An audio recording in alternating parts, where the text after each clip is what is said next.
Bienvenue dans les vidéos de Plaisir Arduino en partenariat avec la communauté de Genio. Aujourd'hui, je vous présente la carte SD GT126. Donc, elle permet de lire et de stocker des données dans un fichier pour récolter les informations des capteurs ou du comportement de la platine. Elle a une tension de fonctionnement de 3,3 V à 5 volts.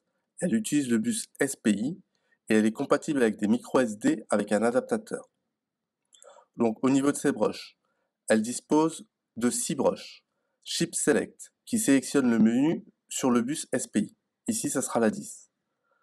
Donc, je les ai mémorisées ici. C'est ce qu'on verra sur le schéma tout à l'heure. Alors, MOSI, ça permet d'envoyer des données au microcontrôleur sur la broche 11. MISO permet de recevoir les données du microcontrôleur sur la broche 12. Et SCK, Serial Clock, c'est l'horloge qui permet de communiquer sur le bus.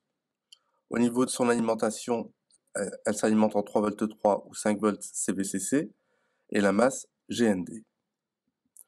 Voilà pour le schéma de présentation. Donc ça se câble comme ça. Vous avez une alimentation, une masse et les 4 connexions que l'on a citées tout à l'heure, notamment le CS, le MISO, le MOSI et le SCK. Au niveau du code, on a ajouté la bibliothèque SPI, la bibliothèque SD. Ensuite, on a défini le chip select.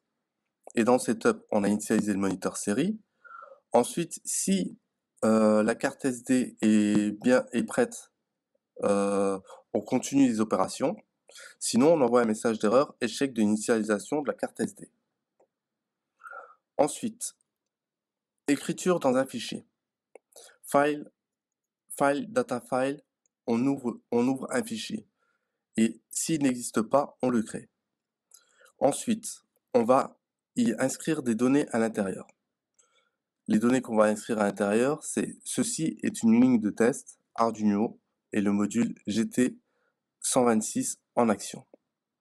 On ferme le data file et ensuite, sinon, on envoie erreur à l'ouverture du fichier pour écriture. Donc s'il y a une erreur, c'est à ce moment-là qu'on sait qu'il y a eu une erreur. Si on veut lire ce fichier, on va mettre datafile sd open, on va donner le nom du fichier en question, et ensuite on va le parcourir pour lire ce qu'il y a dedans, et ensuite on va le refermer à la ligne 35.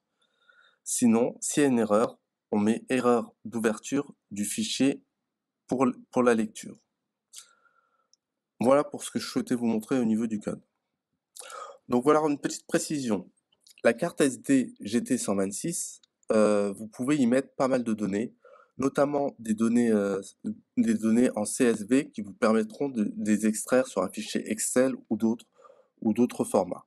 Comme ça peut vous convenir, il faut savoir quelle utilité vous en avez. Merci d'avoir suivi les vidéos de Plaisir Arduino, en partenariat avec la communauté de Genio, qui est un endroit où on se rencontre en visio et on partage autour de vos affinités avec la platine. Donc sur plaisirarduino.fr, vous retrouverez les codes sources gratuitement. Et si vous avez aimé cette vidéo, partagez, likez, commentez.